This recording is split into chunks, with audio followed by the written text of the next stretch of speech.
भल लगवानी गाई को दे दूँ आम नहीं जेन मासरे आउची से मासरे व्यवहार नहीं कले तो बेसी दिन रहिले तो खराब लागबा हे मास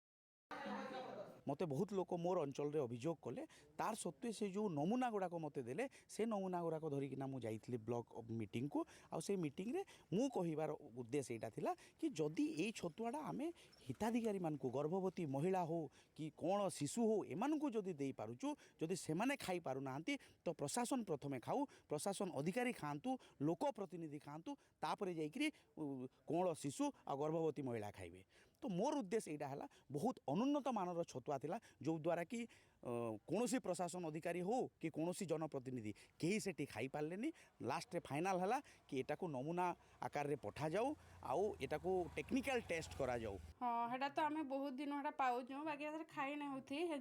आम गाई मन के भी सारा दे दौलू से गाँव में आसा 10 टकर बिक्री हो जाए जेन छतुआ कि मैंने केजीए के 80-90 टका बिक्री हो जाए सारा 10 टकर बिक्री हो जाए खाइबार लायक गोरु भी खाए तमें गाई मैंने भी सारा खाइबार लायक नाइन से छतुआटा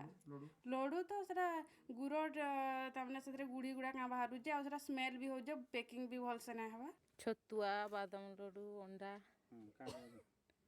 के दूजे रे अंगनवाड़ी लड्डूरा तो सब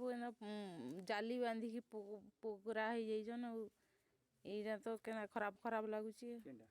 छतुआ छतुआ केंदा लागुची एटा भल लगवानी गाई को दे दूँ आम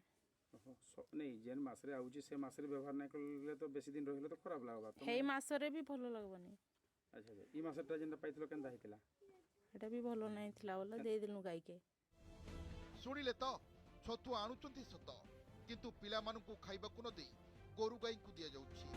सरकार पुष्टिकर खाद्य खाइबाकु परामर्श देउछंती किंतु एभली छतुआ लडू खाइले पिला माने अपपुष्टि रे शिकार हेबा यथेष्ट संभावना रहिछि एथि प्रति प्रशासन और अंगनवाड़ी कर्मी माने सचेतन हेबार आवश्यकता रहिछि।